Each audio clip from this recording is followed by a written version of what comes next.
Hello बच्चों, अक्षांश study classes में आपका स्वागत है।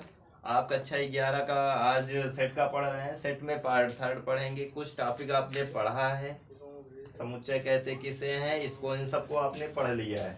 आज आप आगे पढ़ रहे हैं परिमित समुच्चय क्या होता है, परिमित समुच्चय क्या होता है। इसके पहले वाले वीडियो में बेटा आप लोगों ने पढ़ लिया है, तो ठीक है। आज हम आगे पढ़ते हैं। पार्ट तीसरा वीडियो है। आप लोगों को पहले अभी रूल ही पढ़ेंगे। पहला आप इसमें पढ़ेंगे कि उपसमुच्चय किसे कहते हैं। बेटा उपसमुच्चय,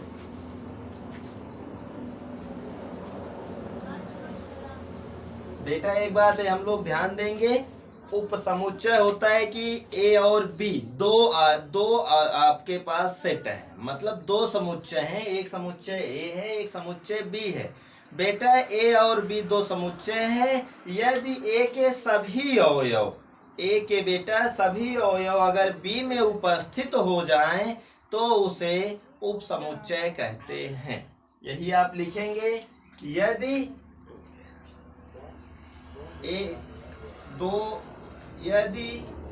ए व बी दो समुच्चय हैं, दो समुच्चय हैं जिसके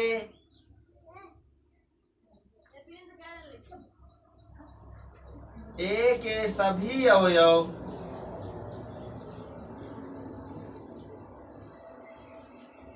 बी में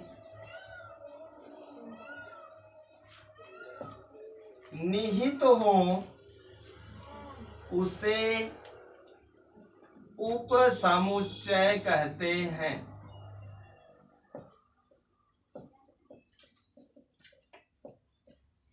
बेटा आपने क्या पढ़ा है, ए व बी दो समुच्चय हैं। ए के सभी अवयव अगर बी में आपके निहित हो, निहित होने का मतलब ए के सभी अवयव बेटा बी में अगर हैं तो उसे उपसमुच्चय कहते हैं। अब एग्जाम्पल के लिए आप लिखेंगे a इक्वल टू 1 2 3 4 और बेटा b इज इक्वल टू आपका हो जाए 1 2 3 4 5 6। बेटा आपको मिल जाए b, a मिल गया, b मिल गया। तो आपके a के सभी अवयव देख रहे हैं बेटा b में आपके हैं। जब a के सभी अवयव बेटा b में हो जाएंगे तो a लिखा जाएगा, a b का उपसमुच्चय है। ए बेटा बी का उपसमुच्चय है। अब इसके बाद आप इसका साइन होता है, ए उपसमुच्चय है बी का। ये बेटा आपका साइन होता है, उपसमुच्चय का चिन्ह है। अब आप लिखेंगे उपसमुच्चय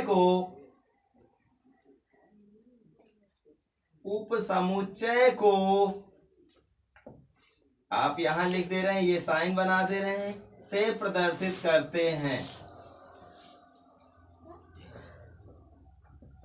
से प्रदर्शित करते हैं। ठीक बेटा, आप उपसमुच्चय पढ़े, आप इसको नोट कर लें, आगे बता रहे। ठीक बेटा, आप लोगों ने नोट कर लिया होगा।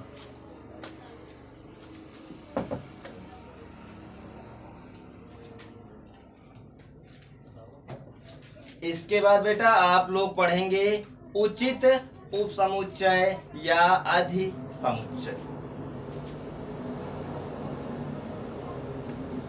उचित उपसमुच्चय या अधिसमुच्चय।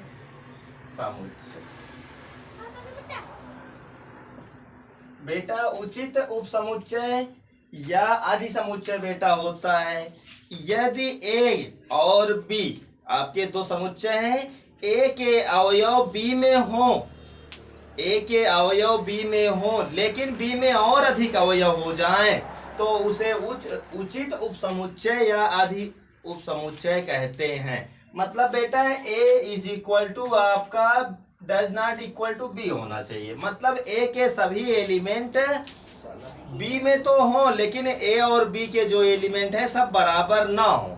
मतलब ए में कम एलिमेंट हो, बी में ज्यादा हो, या इस टाइप का जब भी आपका रहेगा तो उचित उपसमुच्चय या अधिसमुच्चय कहलाता है। बेटा आप लिखेंगे यदि ए व बी दो समुच्चय हो, दो समुच्चय हो,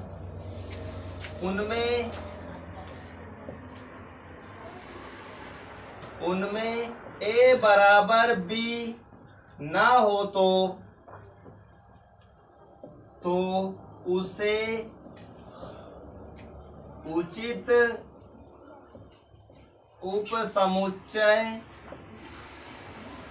उपसमुच्चय या अधिसमुच्चय कहते हैं,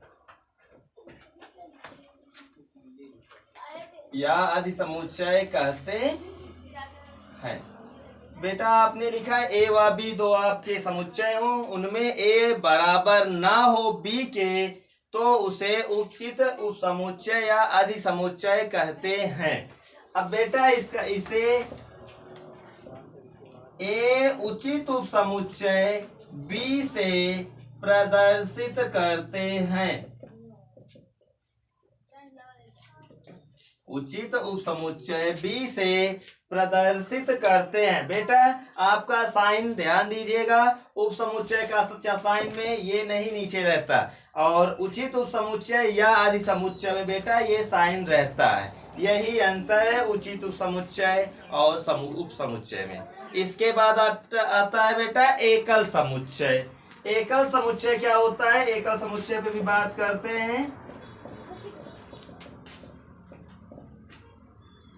बेटा एकल समुच्चय होता है ऐसा समुच्चय जिसमें केवल और केवल एक अवयव हो, उसे एकल समुच्चय कहते हैं। बेटा एकल आपको शब्द से ही लग रहा होगा, एकल का मतलब एक होता है, ऐसा समुच्चय जिसमें एक अवयव हो उसे एकल समुच्चय कहते हैं। आप यही लिखेंगे भी, ऐसा समुच्चय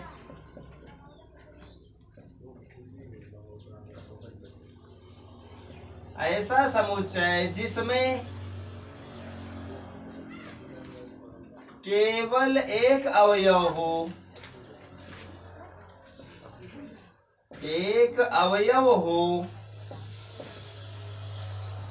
उसे एकल समुच्चय कहते हैं।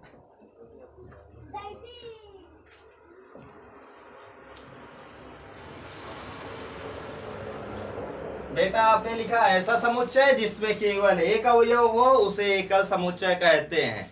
जैसे आप एलिमेंट में लिख सकते हैं a इज इक्वल टू आपको दे दिया जाए, केवल आपको यहाँ 2 दे दिया जाए, तो आप देख रहे हैं इसमें एक एलिमेंट है, या आपको b इज इक्वल टू आपको दे दिया जाए 4 दे दिया जाए।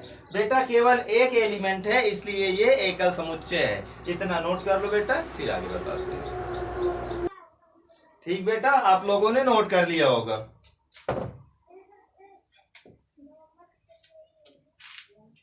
इसके बाद बेटा आप लोग आज आगे पढ़ रहे हैं कि आपका यूनियन क्या होता है, या जिसको संघ बोलते हैं, संघ समुच्चय आप इसके बाद अब पढ़ेंगे, जिसको आप अब लिखेंगे संघ समुच्चय,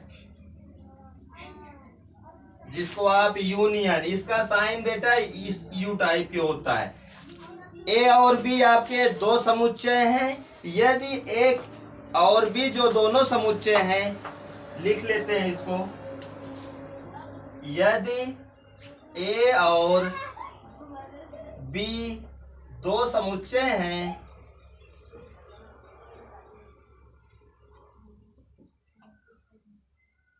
जिसमें ए के सभी अवयव